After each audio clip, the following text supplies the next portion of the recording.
그 중에 세 가지를 꼽아 본다면 첫째는 생선과 같은 만남입니다. 이 만남은 만나기만 하면 비린내가 나는 만남이에요. 그래서 만나면 서로에게 좋은 영향력을 주어야 되는데 좋지 않은 영향력을 주는 그런 만남이죠. 그래서 만나기만 하면 싸워요. 만나기만 하면 시기하고 만나기만 하면 질투하고, 그래서 이 만남은 원한을 남기게 되는 그러한 만남입니다. 이런 만남은 오래 갈수록 더욱 부패한 냄새를 풍기게 되죠. 두 번째 만남은 꽃송이와 같은 그런 만남입니다.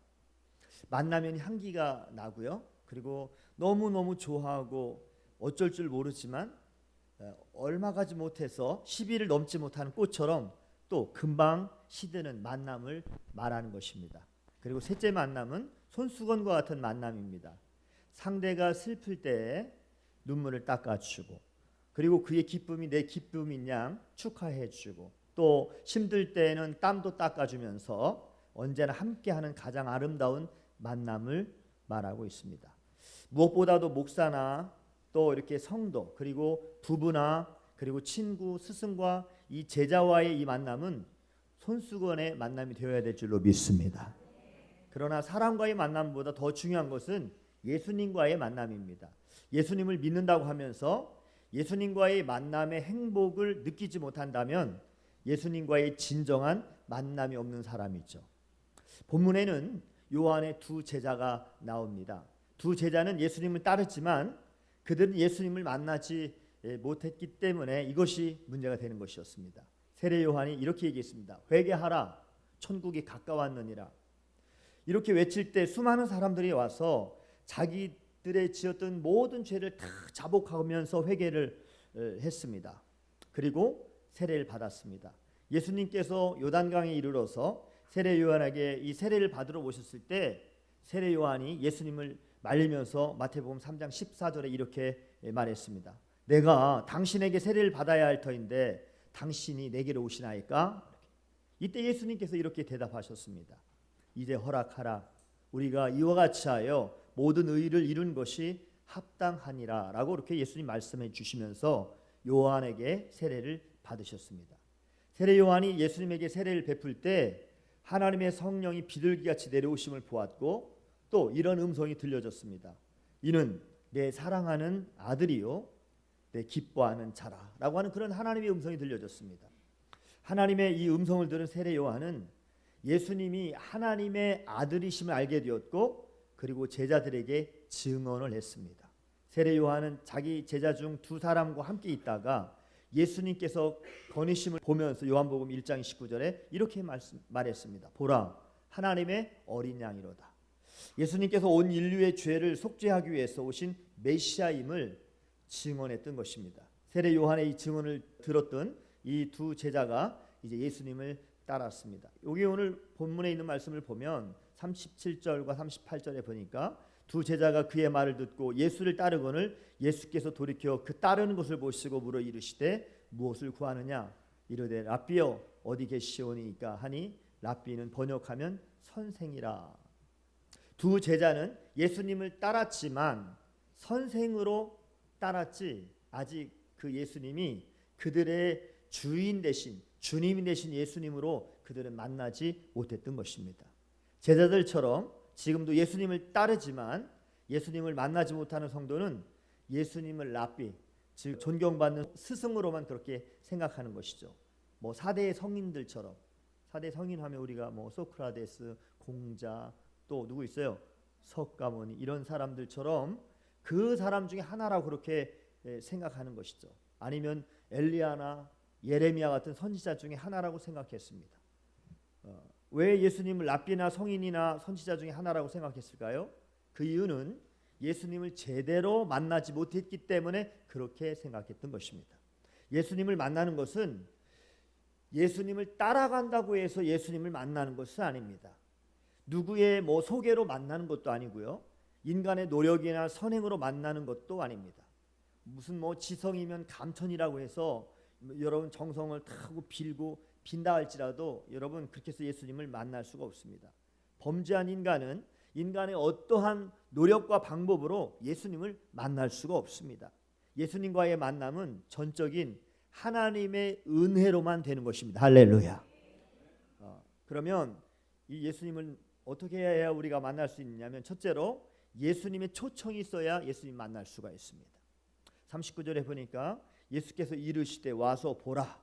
이 와서라고 하는 이것은 예수님의 초청입니다. 이사야서 55장 1절에도 너희 목마른 자들아 오너라, 여기에 물이 있다. 너희 먹을 것 없는 자들아 오너라, 돈 없이 양식을 사서 먹어라. 값 없이 술과 젖을 사서 마셔라. 이렇게 초청하고 있는 것처럼, 또 마태복음 11장 28절에도 예수님 그렇게 말씀하셨어요. 수고하고 무거운 짐진 자들아 다 내게로 오라. 내가 너희를 쉬게 하리라. 할렐루야. 예수님의 초청이 있어야 만날 수가 있는 것입니다. 두 번째는 예수님의 말씀에 순종해야 예수님을 만날 수가 있는 것입니다. 39절에 보면 예수께서 이르시되 와서 보라. 그러므로 그들이 가서 계신 데를 보고, 이런 말씀이 있습니다.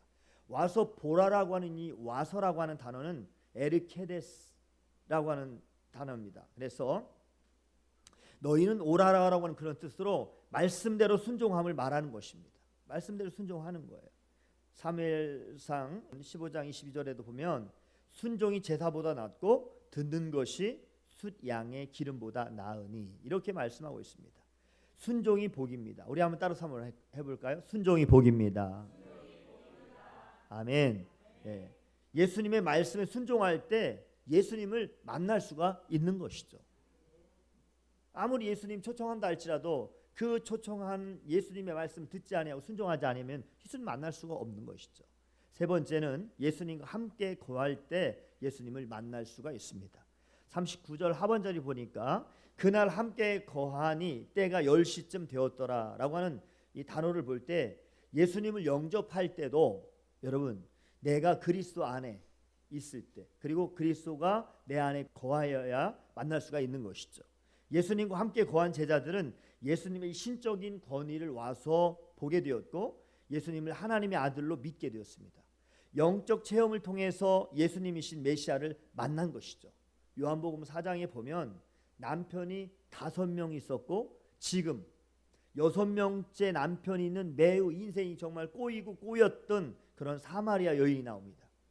이 여인이 우물가에서 예수님을 만났을 때 결국 예수님을 19절에 보니까 선지자로, 또 25절에 보니까 메시아로, 그리고 25절 뒤쪽에 보니까 그리스도로 그는 고백을 하고 있었습니다. 그러니까 예수님을 만난 두 제자가 이것을 가만히 보고 있을 수가 없었습니다. 그래서 41절에 그들은 그렇게 이야기한 것이죠. 41절 그가 먼저 자기의 형제 시몬을 찾아와 말하되 우리가 메시아를 만났다 하고, 메시아는 번역하면 그리스도라 했습니다. 메시아를 만난 이 안드레가 자기 형제 시몬을 찾아가서 말했습니다. 우리가 메시아를 만났다. 우리가 메시아를 만났다라고. 메시아는 누구예요? 그리스도를 말하는 것이죠. 구약 성경에 이 약속한 메시아, 조상 대대로 그들이 기대하고 고대했던 그 메시아였습니다. 이스라엘은 로마의 속국이 되었고, 그래서 에돔 족속인 이 헤롯 왕가의 통치를 받고 있었어요. 그래가지고 온 이스라엘 백성들은 로마의 압제와 헤롯 왕의 통치에서 메시아가 와서 구원해 줄 것을 그들은 크게 소망하면서 기다렸던 것입니다. 제자들은 조상 대대로 기다리던 메시아, 또 온 이스라엘 백성들이 기다리던 그 메시아, 로마의 압제와 헤롯의 고통에서 구원해 주실 메시아를 만났으니 얼마나 기뻤겠습니까? 메시아를 만난 이 기쁨은 가장 큰 기쁨이요, 온 백성에게 전할 그러한 기쁨이었던 것이죠. 그래서 안드레는 가장 먼저 자기 형제 시몬을 찾아가서 메시아를 전하는 것입니다. 메시아를 만난 제자들은 이 만남의 행복자가 되었습니다. 할렐루야. 세례 요한의 제자에서 예수님의 제자가 되었던 것이죠.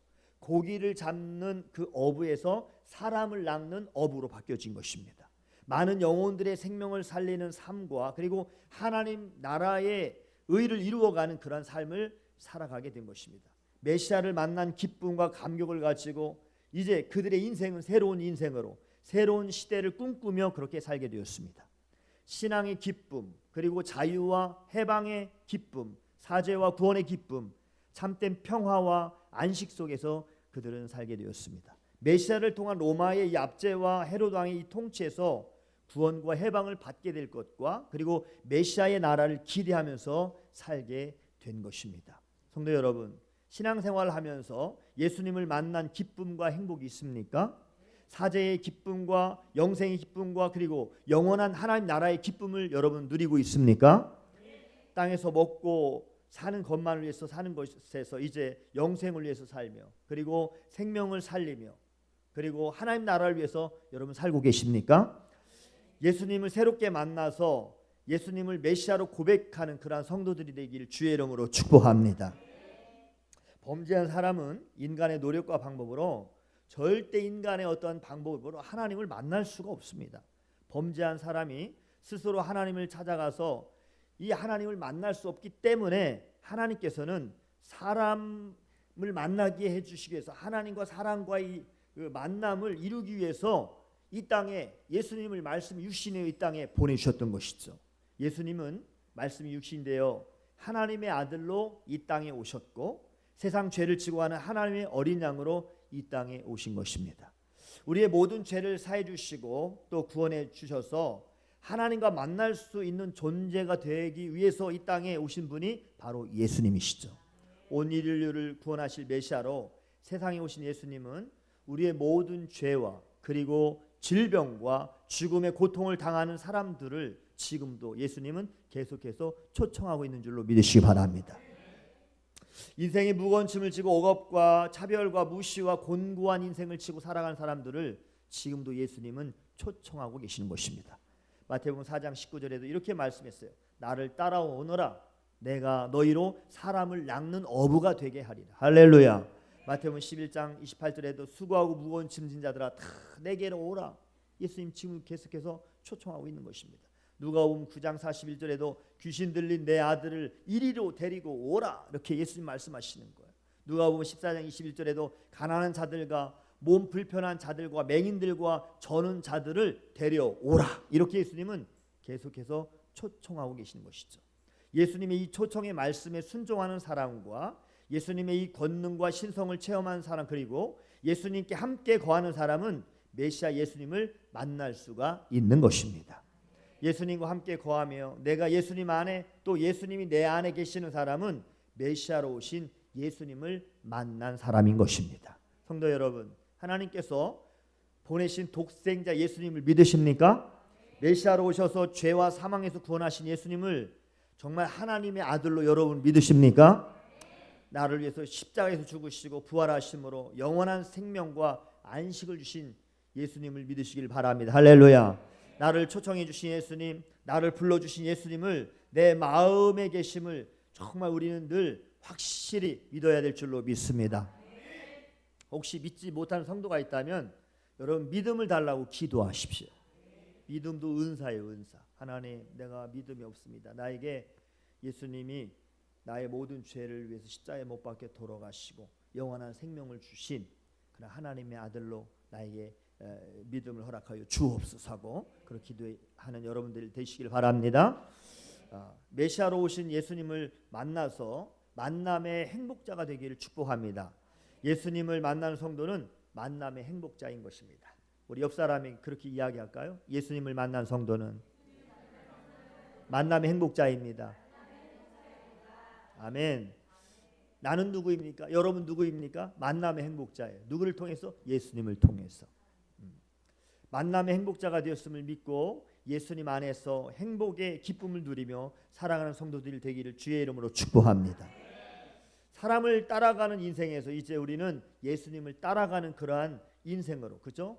예수님의 제자로 살기를 다시 한번 작정하고 결단해야 할 것입니다. 사람 낚는 어부의 삶, 생명을 살리는 삶, 하나님 나라를 이루어가는 삶을 살기를 축복합니다. 메시아를 만난 기쁨과 감격을 가지고 이제 우리 인생이 새로운 인생으로 새로운 시대를 꿈꾸면서 살기를 축복합니다. 신앙의 기쁨과 자유와 해방의 기쁨 그리고 사죄와 구원의 기쁨 참된 평화와 안식을 누리며 살기를 주의 이름으로 축복합니다. 그래요. 예수님을 만난 성도의 삶은 메시아를 증거하는 삶을 살아야 합니다. 41절에도 보니까 그가 먼저 자기의 형제 시몬을 찾아 말하되 우리가 메시아를 만났다 하고 이런 말씀이 있어요. 메시아는 번역하면 그리스도라 이런 말씀이 있는데 예수님을 만난 이 안드레는 먼저 자기 형제 시몬을 찾아가서 메시아를 증거했습니다. 먼저라고 하는 이 말씀을 주목해야 되는데 이 먼저는 우선순위가 먼저 자기의 가족이죠. 메시아를 만난 성도는 먼저 자신의 가족에게 그리고 부모에게 또 형제에게 자매에게 내가 만난 메시아, 내가 만난 예수님을 전해야 될 줄로 믿습니다. 예수님을 만난 자로서의 이 사명은 내가 만난 예수님을 전하는 삶을 살아가는 거예요. 안드레가 전한 이 시몬이 사실 안드레보다 더 귀한 사명자로 쓰임 받았던 것처럼 우리가 전도한 이 사람이 베드로처럼 위대한 사명이 나올 수가 있는 것입니다. 예수님을 만난 성도는 신분과 지위가 바뀝니다. 오늘 42절에 있는 말씀을 보면 데리고 예수께로 오니 예수께서 보시고 이르시되 내가 요한의 아들 시몬이니 장차 게바라 하리라 하시니라. 게바는 번역하면 베드로라. 여러분 예수님께서 시몬을 베드로가 되게 해주셨습니다. 예수님을 만난 시몬은 베드로가 되어서 예수님의 이 교회를 세우는 반석과 같은 그러한 사람이 된 것입니다. 음부의 권세를 이기는 자, 즉 천국 열쇠를 받아서 하늘의 문을 여는 그러한 귀한 존재가 된 것을 믿으시기를 바랍니다. 성도 여러분, 예수님을 만난 사람들은 성도가 되었고 또 교회를 세우는 그러한 사람이 되었습니다. 하나님의 자녀의 권세, 예수님의 권세를 가지고 음부의 권세를 이기는 그러한 사람들이 된 것입니다. 천국 열쇠를 받아서 용서하고 기도하며 하늘의 문을 여는 그러한 귀한 사람들이 된 것입니다. 18세기 독일의 이 세계적인 조각가인 요한 하인리히 다네커라고 하는 사람이 있어요. 근데 이 사람이 그리스도 신화를 주제로 해서 조각을 만들어 가지고 굉장히 유명해졌는데 1970년도에 독일에 있는 어느 대학의 교수와 미술관장을 지내기도 했습니다. 그런데 어느 날 갑자기 이가 예수님을 만나게 되었고 그리고 그때부터 주님과의 사랑의 이 교제에 빠지게 되었습니다. 그때부터 오직 예수 그리스도를 생각하면서 예수님의 그 상을 조각을 늘 했던 그러한 사람이었습니다. 그가 유명해지자 당시 나폴레옹 황제는 그에게 파리로 와서 이 루브르 박물관에서 비너스상을 조각해달라고 그렇게 부탁을 했답니다. 그러나 그는 다음과 같은 유명한 대답을 남겼습니다. 나는 나의 주님이신 예수님만을 조각했습니다. 거룩하신 예수님을 조각한 이 손으로 더 이상 다른 이방의 신상을 조각할 수 없습니다. 왜냐하면 내 마음을 더럽힐 수 없기 때문입니다. 예수님을 만난 성도는 예수님 안에서 참 행복을 누리는 성도인 것입니다. 마음을 더럽히지 않고 내 마음에 계신 예수님과 사랑의 교제를 하면서 예수님께서 주시는 참된 행복을 누리는 그러면서 살아가는 성도가 되기를 주의 이름으로 축복합니다. 우리 다 같이 기도하시겠습니다. 하나님 아버지